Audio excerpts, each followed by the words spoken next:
Hey guys, GraviX sent me this phone holder for the car so I can check it out and create this video. I want to show you how easy it is to use and how well it works.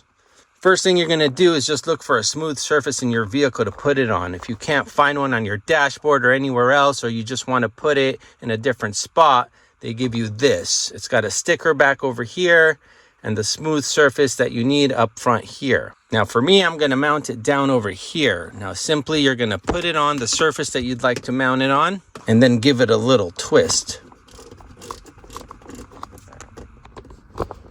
There you go. Now you can see that tight hold.